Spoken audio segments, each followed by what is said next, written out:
switch to our amazing So You Want to Shoot Your Film Project in DC panel. And I'm going to now introduce our moderator for the panel, who will then come up and introduce the rest of the panelists and then have a few minutes to talk about shooting in DC. About 30 minutes later, we have a mic set up there for questions from the audience. So prepare yourself to get some good wisdom and knowledge about shooting film in Washington, D.C. I now introduce Ms. Gigi Hinton.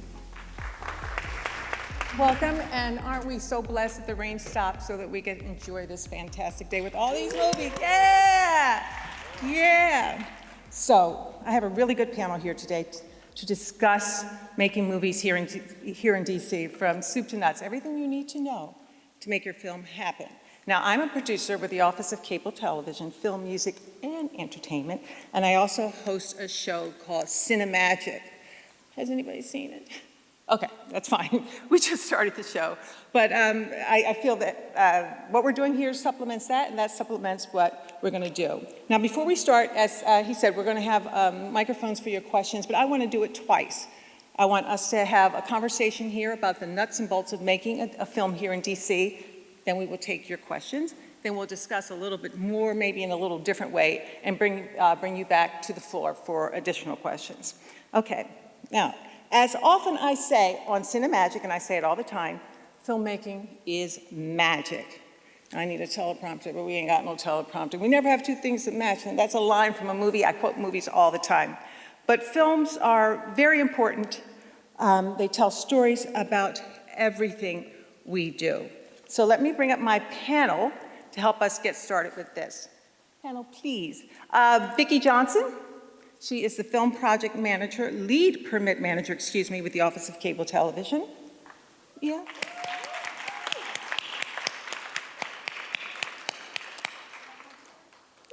We also have casting director, Thea Washington.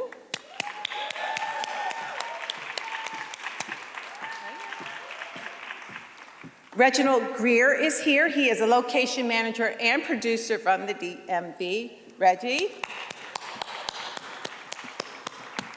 And our final guest is Marvin Arrington, Esquire. Now, moreover, ladies and gentlemen, Marvin is the man who brought us all together today because he is the Black History Film Festival founder. Please let's show him our appreciation for his hard work and what he's done. Okay, I want to go back to my point about the importance of films because they are everything. They chronicle who we are as a people, as a community, as a country, everything. Now, they entertain, that's true. We all know that films can be very entertaining, documentaries and narrative films. But they educate, films challenge us, they create conversation and exchange of ideas and notions, they spawn reflection, and very often they create a movement, like a stirring in your soul, and that can lead to action, to new ideas, and to change. So, for those of you who love films and you have a film in your heart and you want to make it here in DC, this is the conversation for you. All right, panel, I gave you just your name and what you do, but I'd like you to take a moment just to give us a more in-depth look at what you do and how you do it and why we have you here today. Thea's going to start? Okay. All right, I'll start us off. I'm Thea Washington. I am a casting director in television, film, and new media. And I love working in DC because I've worked on Captain America, Rustin with the Obamas, Higher Learning, tons of projects here. And because of the location, I'm able to get work. So shout out to DC. Okay. All right. Thea. Good afternoon. I am Dr. Vicki Johnson, and I am the lead film permit technician for the DC Film Office, which I've been doing for the last 10 years. Prior to that, I was at BET Networks for 18 years, and super excited to be here to answer your questions to help you learn how easy it is to film in DC. Thank you. Thank you, Vicki. I'm Reggie Greer, Reginald Greer. I'm a locations manager. Well, that's the hat that I'm wearing for this panel today, is location manager. Off the top, I implore everyone to understand how every department works. I've worked in every department except for hair and makeup. So that's what I'm doing today, a location manager. I am an open book. I'm a resource. I'm a reference page, whatever I can do to help push the narrative and get us to a place of excellence. That's what I'm here for. That's my purpose. Thank you. Marvin? Good afternoon, everyone. Marvin Arrington Jr. I am an entertainment attorney and also Fulton County Commissioner down in Atlanta. As Gigi stated, founder of the Black History Film Festival back in 2008, and so happy to have been working with the mayor's office since 2015 to produce this festival here in DC. So just happy to be here. Thanks for you all for being here, and excited about sharing the information that we have. Thank you, Marvin. All right, now there are many layers to making a film. I mean, we all appreciate the inspiration, the writing, the development, lighting, shooting, directing, and posting aspects of it. But those things are not the beginning. Well, they are and they aren't. But unless you're shooting in your house, casting your grandma and her girlfriends, using GarageBand to create your music, you're going to need some help. These people right here are going to get you here. Reggie, I'm going to throw the first question to you. Without an institution like the Office of Cable Television, Film, Music, and Entertainment, and what Vicki does in permitting films in DC, would you have been able to do what you've done? Absolutely not. My whole existence as a location manager is completely adjoined to this woman and that organization. Give her a hand for Vicki and her team. What people don't understand is DC is a different animal. You always hear people talking about like New York or LA or whatever. But when you come here, there's a different energy. Like we're not starstruck, so don't come here and think that you just going, oh, we want this now. Nah, you gotta take the time. You gotta give these people at least 7 days. And this is the trade-off. If you give them time and do your due diligence, they will go out of their way to make sure you get everything you need. And that's been our relationship for 15 plus years now. And the reason why we're so successful is because it's a responsibility of respect and integrity and understanding what's going on. And they're absolute professionals and just sweet. They sweet to you, they take care of you, and they know everything. So it's impossible to do what we do without the film office. Okay, all right. Vicki, he says you're sweet to him. So what does that entail? I mean, coming through your office is a one-stop shop, isn't it? Can you walk us through that, please? So, good afternoon again. Thank you, Reggie. I enjoy being sweet. It is easy to film. Let me say it's easier than most people think to film here in DC, starting with the film permit application. As Reggie said, doing your due diligence is important, and something that I'll talk about later is giving yourself enough time to plan for what you want to do. Our goal, I'll just say this, our goal in the DC Film Office is to get you to yes. How can we help you do it? And what I hear often, what our team hears often is, you know, when we get the exit surveys, I cannot believe how easy it was to film here in DC. I totally expected a lot of red tape. I expected it to take a long time.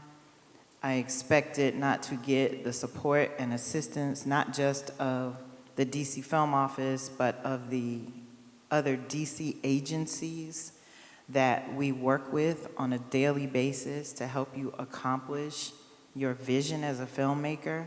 However, we cannot do that if you want to film in 2 days. If you want to film in 24 hours. You cannot do intermittent traffic control in 10 days with MPD Special Operations Division. Why? Because SOD does dignitary support. They support the president. They support marches and rallies, which DC is the hub of all of those things. But I can say unequivocally, every time we have a film project that requires street closures, ITC, traffic control, MPD, SOD goes out of their way to make it happen with enough time.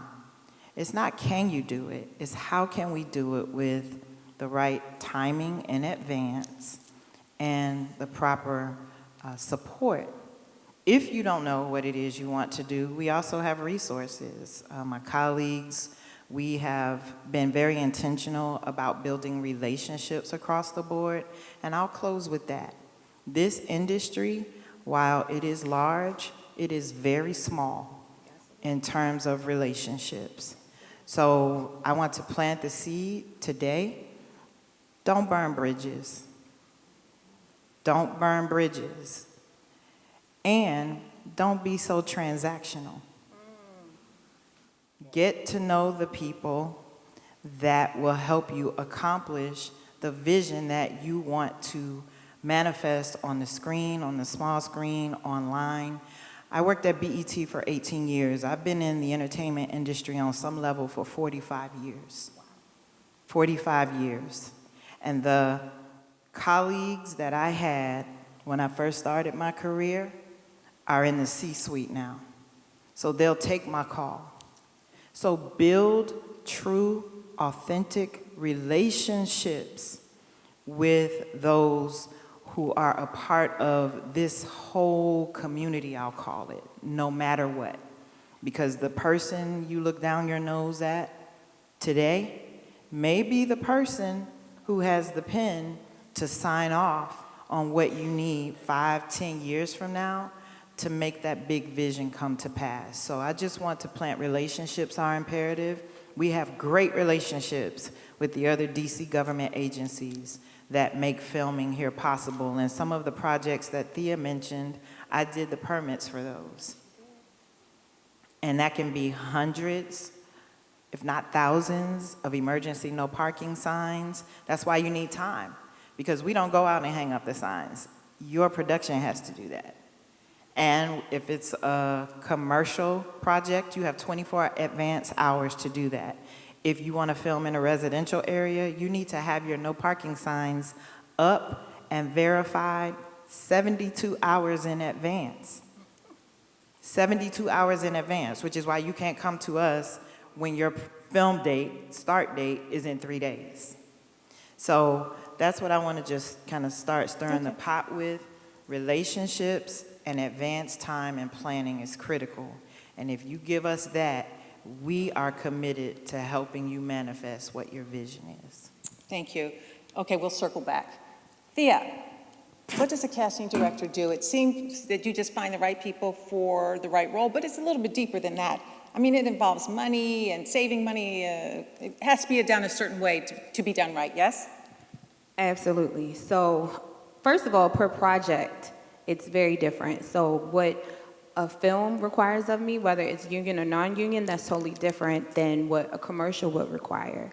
But just to run it back, we start at negotiating the rates. Like, is this realistic? Will people come out for this? Are people going to be interested in this? Is it union? Is it non-union? How long are you going to have my people on set? Do you have a place for holding? You say it's a multicultural project, but do these makeup artists know what a kitchen is? Do they have my shade? So we are so hands-on, everything related to an actor. People think that we just, oh, you look good, I got you. No, no, no. It's a whole bunch of, it's a lot. It's making sure that you're available, you understand if you have to go get your son, no, not on this day. Like, we have to promote the casting, and a lot of times, amazing actors, I see a lot of you in here, a lot of times they're not on the casting site. So I am out in these streets, I'm on social media, I'm on all these things, finding the perfect person for the project. And I would like to work hand in hand with, well, y'all are godsends, but I work with everyone to find who we need, who's available and agrees with the rate. And I try to fight for fair rates because I don't want people taking advantage and then going back to LA and doing their thing. So it's a lot that goes into it. But yeah, creating a casting notice, all that. I feel like I said a lot of it. I'm probably missing some, but yeah, we do a lot. We try to take care of the actors. Okay, all right, thank you. Marvin, I have a great idea for a movie. I have $0 for a lawyer. What can go wrong? What could possibly go wrong? Well, you know, one of the things that we do is help filmmakers dot the I's and cross the T's, right? And so you want to make sure that, one, you need to secure the rights or the copyright to the script or the film, right? Typically, every film is going to have a script. It's based off of a written story. So you want to either write that script yourself or acquire the rights from the person who actually wrote the script. But then you need to hire a director and a casting director and a locations manager, right? So you need the paperwork to hire all of those people and make sure that the I's are dotted and the T's are crossed. And to just echo the relationships, right? Relationships are so important. I cannot echo that enough, right? It is all about relationships and building and maintaining those relationships. And like she said, don't be so transactional, right? You need to find out who you're working with, who they are, because those relationships will take you a lot further than anything else. But you absolutely want to make sure that you have your I's dotted and T's crossed in regards to your paperwork, because if you don't, it will come back to bite you later, time and time again. So we help clients make sure that their paperwork is together, that their documents are tight, that they have the copyright registered with the Copyright Office in the script. But then after you shoot the project, you've also got to register your copyright in the recording, the movie recording, the sound recording. So several copyrights, or at least a couple copyrights that you have to do, and lots of employment or engagement agreements with the people that you are hiring to help you produce your film or your TV project or whatever it is. Because, you know, when someone goes out and shoots something for you, they actually own those copyrights, unless and until you have them sign a work for hire agreement, right? Whoever is behind the camera is the person that owns that copyright, unless they sign a written work for hire agreement. So it's very important to know those minor details that could come back to haunt you later if you don't pay attention. Now, see, that's some legal advice we all need. I did not know that. I hire freelance shooters all the time. I did not know they own, and I don't have any agreements. Well, you know, but you've got good relationships, right? Yeah, it goes back to relationships. It goes back to relationships because if you don't, it doesn't matter until it does, right? It doesn't matter until someone says, oh, well, I'm not giving you this footage. I'm not giving you these photos. Right, that's why I feed them and all that. They have to bring the kids. It's all good. Thank you. I did not know that. That's a nice little nugget to know. Panel, I skipped over a question, and I think it would edify our audience, but I hope it doesn't seem redundant to you. Each of you, from your point of view, as an attorney, as an administrator, as a location manager, as a casting director, can you tell us where filmmaking really begins as far as what you do? What is the kernel that starts a film? I mean, when you see a script, when somebody calls you from HBO and says, I need somebody to do this. From your point of view, your professional point of view, where does filmmaking really begin? Reggie? All right, so it's all a dream at first. It's all a dream until you have a plan. There are so many different intricate ways to approach filmmaking, if it's a commercial, a full-length feature, if it's a project like The Front Porch, you know. There's several different ways to approach it. Being a location manager in particular, I'm usually one of the first phone calls that's made because people think that locations management is just about, oh, we need a house, we can use my mom in them house. You know what I'm saying? I wish it were that simple. There's permits, there's agreements that have to be made with the homeowner or the person who owns the property that we're trying to film at. All right, bet. We got the spot. How many bathrooms they got in that house? We got a crew of 60 people in this one bathroom in here? All right, so we need a trailer. We need a bathroom trailer.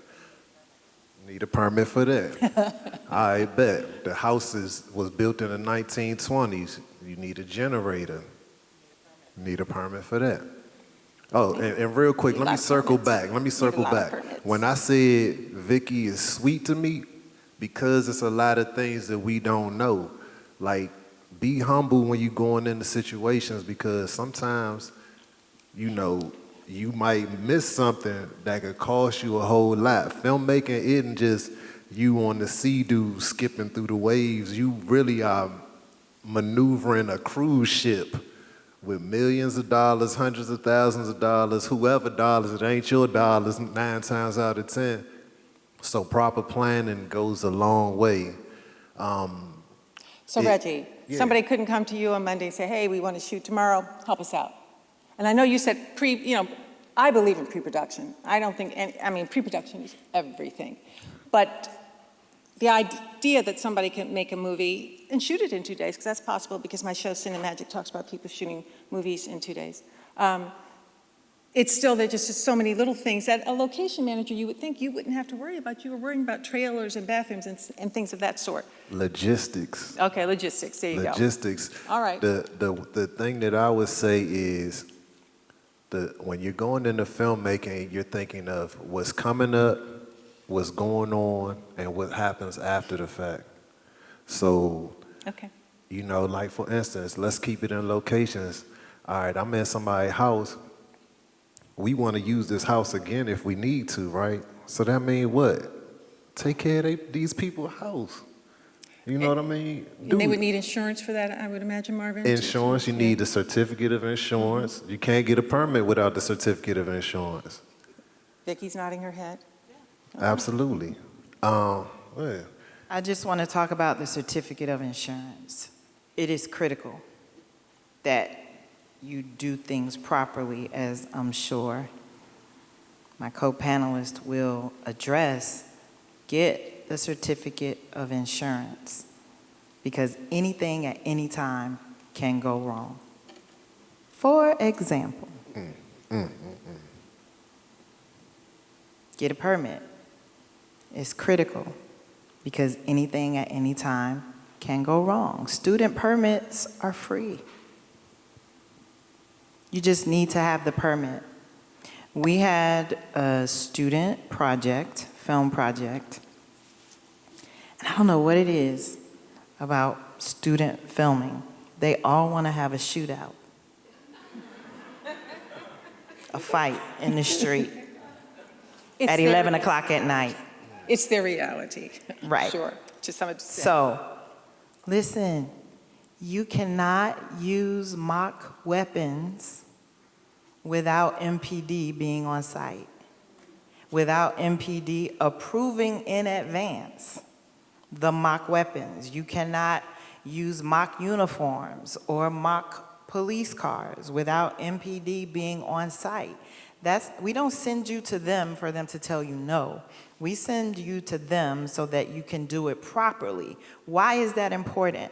Because if you're doing guerrilla filming, which we know goes on, we know it goes on, we choose not to use our energy to enforce that. We try to give you all the information in advance. Some people want to do filming the guerrilla style way, right? There's this big shootout on the street, no permit, Nosy neighbors looking out the window think what? Something is He's happening. real. What Yeah, do they he's do? real. Yeah, call the police. The police show up. They don't see the cameras first. They just see a large group of people. Like, that can go left so quickly and has gone left so quickly. Don't do that. We are here for your protection, and we are here to help you produce your vision. Another thing about the importance of generators, because a lot of projects use generators. You need the fire marshal to approve the generator. Why? True story. We have a huge project, hundreds of people in a neighborhood in DC. They have this huge generator on the sidewalk. The generator is giving off fumes that is permeating the neighborhood and going up in homes to the point the production had to clear an entire block and put those people in a hotel for the night. Because the production was using a generator without a permit, without approval from the fire marshal for DC. We're not trying to block your vision. We're trying to ensure that you do it properly, that you do it safely, and that everyone can go home that night. Okay. Marvin? So I think the answer to your question is, you know, and just to break it down in layman's term, if you fail to plan, you're planning to fail, right? Yeah. And so the three phases of filmmaking really are like what you said: pre-production, production, and then post-production, right? Mm-hmm. And so pre-production is where you do your planning, laying out all of the things that you want to do, and that's when you want to go have the talk with the office to find out what permits you might need or what permits you might not need, right? And so once you've done your planning properly, then you can go to the production phase, which is the actual shooting phase, right? And so for me, filmmaking starts in the pre-production phase. You know, when it goes from the idea in your head to writing that idea out into a concept and then taking that to your meeting with the Office of Film so that they can tell you the steps that are necessary to go to the next phase, which is production. Okay. Thea? So for me, it starts with a budget. Okay. It's a wish, it's a dream until there's a budget. So I need to know how much, I need to make sure that my casting team has what we need to execute everything. I also need to know that you have the money for the talent. Am I going to be the paymaster, or are you going to be the paymaster? If so, what are your terms? Is it going to be net 30? Is it going to be same day? What does that look like? Also, I need to know what do you need? Like, what are the specs?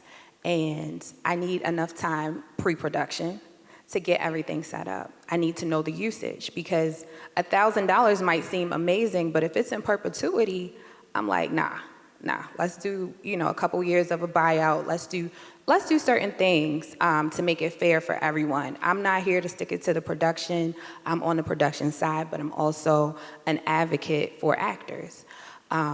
Making sure that we can, first I need actors to stay ready and get ready, because sometimes we're moving so fast that we don't have enough time to chase you down, ask you to submit this option, or why do you have a hat and glasses on? Why are you looking down like that? I can't see who you are because you're hiding. I need you to look like the picture that you submit. So if you guys stay ready, I don't have to chase you down and go to the next person. Another thing is making sure that the usage matches your releases. I want to make sure that the paperwork is straight.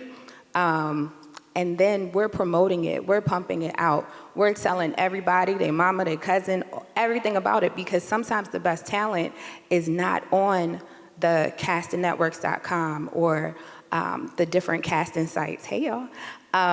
Another thing is making sure that everyone gets paid.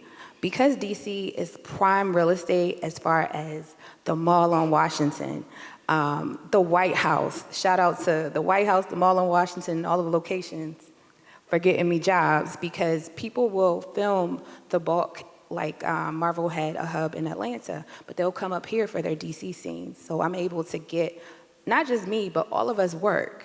You know, the same thing with Rustin, because we have to recreate the March on Washington. It's able to get us work. So one, I have to make myself available, let people know that I exist, make sure that I'm not robbing myself and I'm not robbing y'all. Because sometimes people don't think about pre-production or the post. That is something that a lot of casting people, or I know here, is interchangeable. Some people are talent agents and casting at the same time, which is, I don't know how that works, but you can't be both, right? But they're not charging for pre-production. And it's a lot of strategy for a lot of things. Like the commercial that we did, we had to get kids, a ton of them. How many do you think it was? It was for Nike. Yeah, that was a lot. So I can't just go to a site. Like, I have to make sure that we're promoting it and pumping it up. So it's a lot that goes into it. And I also make sure you guys get paid. And productions can go back to LA, Atlanta, sometimes Japan, but I'm gonna be here. I don't want y'all hunting me down for $500 or $1,500. So I'm making sure that you guys get paid, and we're tracking you to set and making sure that everything's okay. So for me, long story short, it starts with the money dollars. I need to make sure y'all got it. There you go. Yes, and then we're going to go I to the just floor. want to add. Get your questions ready. We'll go to the floor. Yeah, I just want to add that it's important also to take advantage of resources, right? Like, today is an amazing resource. In my mind, like, this theater should be packed. It should be packed in here. The DC Film Office, we have Call Sheet Connect, which is a networking event where there are different people from different areas in the industry that come together who are building relationships. Like, take advantage of the resources that are available to you. Like, I would not leave here today without connecting with at least 2 to 3 people that I don't know. I kind of felt like some of you are sitting here like, well, I don't know how to get access to the information, to the resources. How do I raise money? How do I know what to say if I reach out to Thea? We're all accessible and want to share the information. So make yourself available to the resources that are here for you. Okay. We'd like to open the floor to your questions now. If you'd like to start lining up, and you can just say your first name. And if you have a question for a particular panelist, please direct it to him or her. Thank you. I see one person there. Hi, thank you. Hi. Good afternoon, everyone. My name is Shannon. I have a question for Thea. What are you looking for beyond the audition itself? How much does an actor's online presence, training background, or type awareness factor into your decision? And I'm asking because you mentioned earlier social media, and in the day and age that we're in, you know, that's some people's reality, false reality. So how much of that factors into your decision when hiring an actor? Thank you. Ooh, good question. Hey, Shannon. So one time I was doing a huge campaign, and this actor, I see him all the time. He's very polite. He's very buttoned up, a little on the, you know, like kind of nerdy side. Like, I feel like he'd be safe. They checked his social media, and he had not only his chest meat and taco meat out, but he had a little bit of this out and a lot of inappropriate pictures. And I'm like, what are you know? And it was one of those, I think it wasn't, was it the, I think it was a political campaign for Kamala Harris when she did the commercials. We could not go with him. So I'm not saying that you have to have 1 million followers. I don't care about followers, but you have to make sure that your social media is a direct reflection of you. Number one, make sure it look like you. Don't go crazy with them filters like that girl on Housewives. Don't put anything out there that is not the hill that you're willing to die on. A lot of times people are trolling, they're nasty, they're rude, you can't do that because sometimes you're representing a brand. So that's where social media represents itself. Sometimes if you're showing a brand that's a competitor to the brand that I'm working with now, That's not okay. It's a game. I know that a lot of independents love social media, and I get that, and it's brilliant because if you have a popping social media, they care more about that than the talent because they're going to promote it. And the more that they promote, the more eyes come on the project. So yes, that's where social media could count. But for me, I just want to make sure that you're not looking crazy and making me look crazy, because I'm gonna be mad at y'all. That's it. Anyone else? Any more questions for our panel? Hi. Hi, good afternoon, everyone. My name is Jacqueline O'Day. Hello. Hi, Thea. Hey, Jacqueline. Thank you guys for being here and providing this resource for all of us. My question is for Mr. Arrington, and this is really a question I'm asking on behalf of someone else. You had mentioned about the property belonging to the person that actually filmed something. And so I guess what I want to know is, how hard is it for someone who has written their script and filmed and went through everything that they needed to do and hired someone to film it, but there is no agreement and they cannot get their material? How hard is it to undo that in order for them to become whole again? So, no one is immune to that, right? It just happened to me on a documentary that I was filming. And so it's not necessarily hard. It probably just costs a little bit more money, right? And typically what you want to do, the way it works with most jobs, right, is the person wants to get their paycheck and they'll sign whatever you tell them to sign before they get their paycheck, right? And that's just typically how most jobs and most employers do it. And so you want to make sure that you have that work for hire paperwork. I was working on a documentary and we had the paperwork from everybody, but one of the cameramen was out and someone else filled in for him. And so we went back, we were looking through the footage and we only had the side angles. And we're like, well, where is the straight ahead angle? He sent us the straight ahead angle with his watermark all over it, right? And I said, well, wait a minute. Why is your watermark on my footage, right? But it wasn't, it was the fill-in guy, right? And so you just have to make sure that you're dotting all those I's and crossing all those T's. End of the day, it wound up costing me an extra $2,500, right? To get my footage without the watermark. And so, even for a lawyer, right? Even for myself as a lawyer, you still have to dot those I's and cross those T's. And sometimes stuff just happens, right? And at the end of the day, it should not necessarily be that difficult to get, but it might be more expensive. And I have one more little quick question. As a film attorney, what is your advice for those that are looking to copyright their work?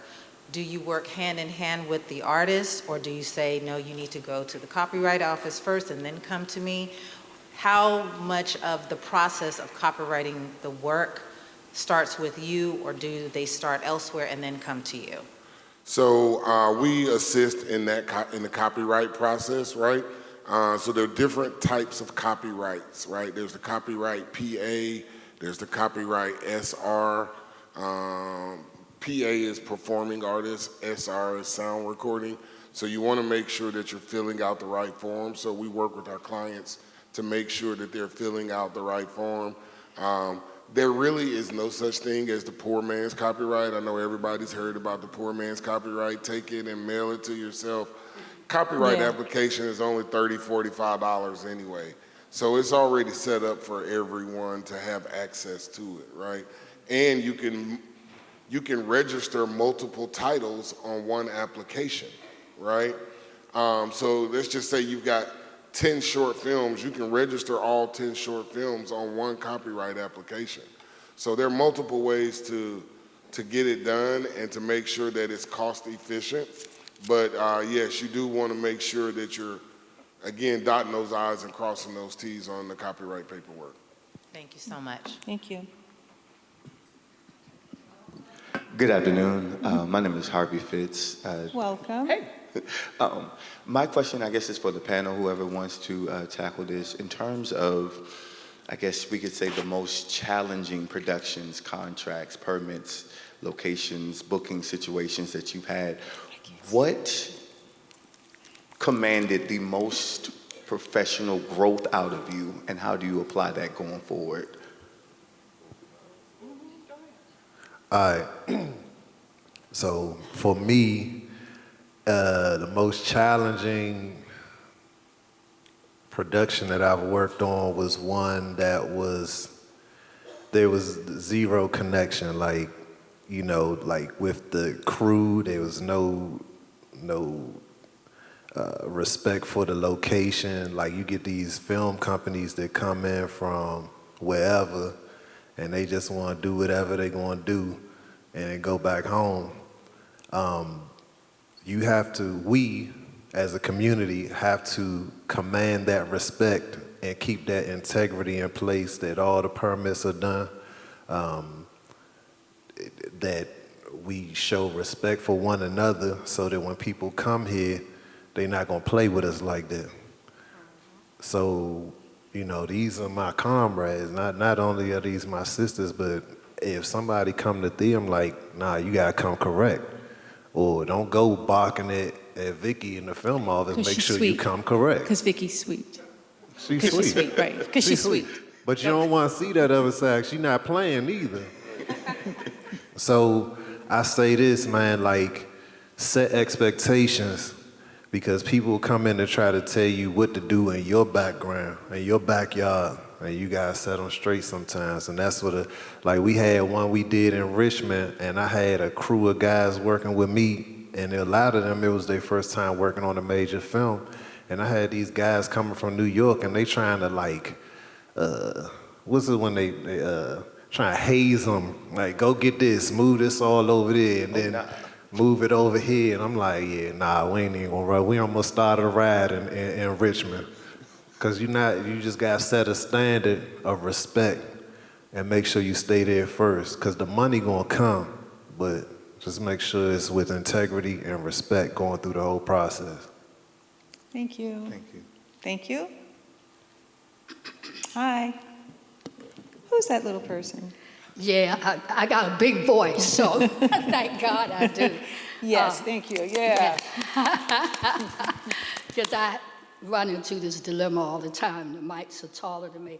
My name is Ayo Handy Kendi, and I'm so excited to be here because I'm right at a point of facing a film that a person is asking to do of me. And I'm blessed I started a holiday called Black Love Day, and they want to document it. They gave me an agreement for a exclusive right and a non-exclusive right to tell my story. And I don't understand it, and they're kind of pressing me to move forward. And I said, no, I want to dot my I's and cross my T's. And so you should be the person I should come to talk to about my legal rights and get those I's dotted and T's crossed, right? Yeah, well, certainly I would be happy to help you on that, but there are other attorneys. You don't have to necessarily come to me. But yes, it's a life rights agreement, right? For the rights to tell your story, right? Yes. And so, yes, you want to make sure that you do that right. Most times what people will do is do an option, right? Yes, it's an they talk option about agreement. an option, and I didn't understand that either. And so the option agreement basically just says, hey, we want to pay you a certain amount of money right now for the option to shoot your story, tell your story, and then if we're able to shoot it and tell the story and get distribution, then we'll come back to you and pay you an additional amount, right? So a lot of times what they'll do is, you know, depending on what the number is, they'll pay 10 or 20% down now for the option to tell the story and then come back later and pay a larger amount. Okay. Would you know anyone she could talk to here in DC? Vicky, Reggie, Thea? Lawyers, entertainment lawyers that she might be able to talk to? So I don't know if, I worked with Indy Piper. She's good in the DC area. She's back here now. I don't know if she's doing, her own practice or not. I know she was over at BET and then TV One. And then she most recently was in LA working with LeBron's company. But Could she's you back say in her DC. name again? Indy Piper, E-N-D-I is her first name. Her last name is Piper, P-I-P-E-R. Okay, thank you. And I have a second question about casting. Okay. You're not a casting company, or are you? I didn't. I am. Oh, you are? Yes. Okay, so I want to talk to you after this, too. Okay. Okay, thank you all so much. Thank you for your questions. Yes, thank you thank so much. you. And thank you for coming. Yes, I'm so grateful to be here. Thank you.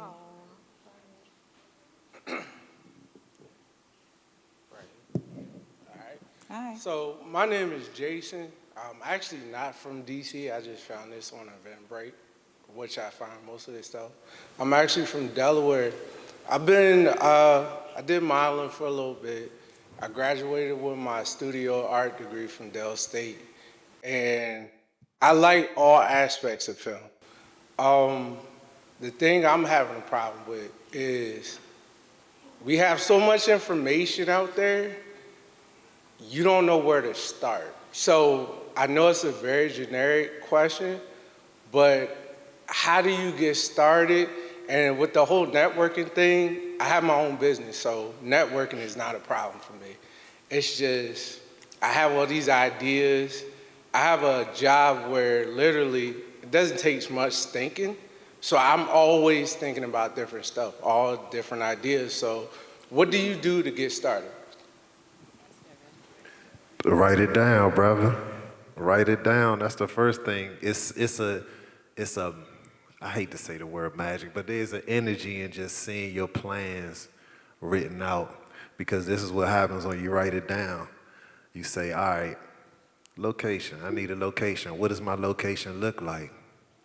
You know, you get your bullet points, and then you start to branch out from there. And then once you start to see those things manifesting themselves, then you say, how much is this going to cost? And then you can put a cost to each thing. So the main thing is to really plan. I know it's a lot to sort out. Just stop, write the one thing down. Just write the one thing down and build from there. And I would suggest to you that you volunteer, right? Volunteering presents so many opportunities for continued growth and progression. So don't underestimate the value of volunteering your services and your time to contribute and add value to different projects. So hello, I am the teacher here for moral support. I just want us to give it up for the 10th and 11th grade students that are here today from Duke Ellington, taking this all in, because our young people are our present and our future. Thank you. Hire me. Okay, my name is Chloe, and my question is for Thea Washington. How do you balance creative freedom with the responsibility of representation? Ooh, Yeah. that is a deep question. How you doing, Chloe? So even before the Black Lives Matter movement, I felt it was important in my productions that I worked on to make sure we have representation. Upon going to school and things like that, I was the only Black person there, but I was there, sometimes. So I would raise my voice, which sometimes was frowned upon, to make sure not only in front of the camera we have, can the judge be Black? If it's a nondescript judge, let's make him Black. If it's a police officer and things like that, or I'm like, one popular thing is that they will mismatch. Like I like, okay, I don't want to get canceled. I'm not going to say that. But I make sure that we have the proper hair and makeup, like Emmy nominated NAACP winning Ghazi Young. Or people of color, or people that understand that so our actors aren't being traumatized on set. Like, I know a lot of people who have been traumatized with the hair, the makeup, making sure that the characters are not caricatures, if you know what I'm saying. And, you know, sometimes I get some pushback, but I'm gonna say it with my chest every time. So that's been a part of my career before being Black was celebrated and it was a movement and all of that. Yes, add on. I would like to add something to that, Chloe. A lot of times when you get to this level, we the only brown faces at the table. It's been many times that I've sat in that room and the stuff that they present, you be like, are you serious? This what you think of Black people? Yes. This is how y'all really feel? Yes. And I know you can attest to that, Thea. So I was Black before I was anything else. Okay. You know what I mean? And at the end of the day, I'm going to say it with my chest because I'm a man of faith. I know God got me, but you're not about to play. You're not about to play with us like that. And that's why it's so important that we sit in these rooms and we have these conversations, because if we set the bar, they're not going to come with nothing else, or they're going to look crazy. Yeah. So always stand on that. Always stand on what you believe in. There's always space for you and what you believe is the right thing, okay? Okay, thank you. Thank you, Chloe. Thank you, Chloe. Hello, good afternoon. Thank you all for sharing your wisdom and everything. My name is Chinara Hill, and I really have a question for Thea and for Vicky. How to find, as an actress, union projects. I've come into a lot of opportunities, and then they tend to be like non-union, and I'm not able to do them, and haven't really been able to build my resume as much as I want. So, like, once you're SAG in this area, like, how are you to find those projects? Ooh. Okay, so first, I want you to know that SAG does not have jurisdiction off of print work. So that's number one. You have freedom to work on print even if you were a SAG actor. A lot of people don't know that. That's number one. Number two, look at your proximity to all of these cities. If you're in DC, you're also close to Virginia, you're close to Baltimore, you're a train ride away from New York. All of these places have film offices. All of them are not as good as DC, but they have film offices and they have production companies. I want you to know that I'm a part of Casting Society of America. Go on there, look at your location, see who works on union projects, and send them an email. Find them on social media. Reach out. Don't send them your press kit via DM because our DMs are in shambles, but ask them what's the best way. Send them an email to the office. Follow up, rinse and repeat. Then I need you to go and Google production companies, Google casting directors. CastingNetworks.com is legit. Casting.com is new because Casting Networks has smoke with the agents and attorneys and all that stuff. So Casting, DragonNutConnects.com. They have a lot of union projects there. It looks like an old AOL situation. Like, you got mail, it looks raggedy. I'm not gonna lie to you, but there are legit union projects. Follow me. I share legit castings from me and my colleagues also, but I just want you to look at the proximity around you. There are probably 100+ production companies just in DC alone, in Baltimore, and we're all filming. I'm working, but I have to get my mind off of just film and production. I have to do campaigns. I gotta do all these other things. So I want you to think like that too. Sorry, I hope I didn't take too long. No, thank you so much. Good afternoon. I had a question. Say there was someone in the room here today who had not dotted their I's and crossed their T's, but had crossed their I's and dotted their T's. And say they were, you know, like walking down U Street on the way here, and they needed footage of someone walking down the street, and so they just put the actor across the street, and they walked down the street, and they shot him from across the street, and they passed the Lincoln Theater, and Ben's Chili Bowl and whatever else is out there. Do you have to make sure that no logos that are behind them when they walk down the street, or that sort of thing? That's what I meant. Yeah, so to some extent that gets to like fair use, right? Right. So, you know, I produced a couple of documentaries, and there are arguments that, you know, that may be fair use. And so it depends on a case-by-case analysis for what's being done. But certainly, I mean, if you film me walking down the street and we go outside and you film me walking down the street, that's fine, and maybe Ben's Chili Bowl is in the background, right?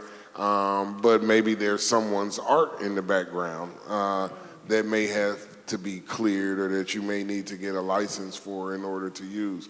So it depends really on a case-by-case basis of what is being shot and what might be in the background.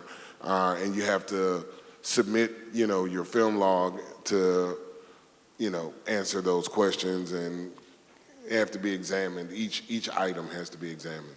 And I'll give another example. We permit the White House a lot, the closed portion of Pennsylvania Avenue. A lot of movies and productions want to use that closed portion between 15th and 17th Street. Like, I know the map of DC in my head. It's crazy. However, productions can film there, but commercials cannot, because you cannot use the image of the White House in anything that's for sale. You also cannot do commercial filming in Lafayette Park.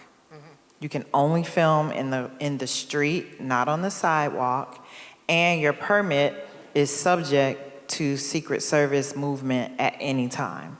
So you can pay for a permit in front of the White House, but if an emergency happens or a dignitary needs to come immediately, you have to stop filming immediately, and you may or may not be able to continue, and you have to carry everything. You can't have anything on the ground in that space to film. So in essence, to answer your question, it's based on a case-by-case scenario, right? Like what it is you want to do and what's involved in that.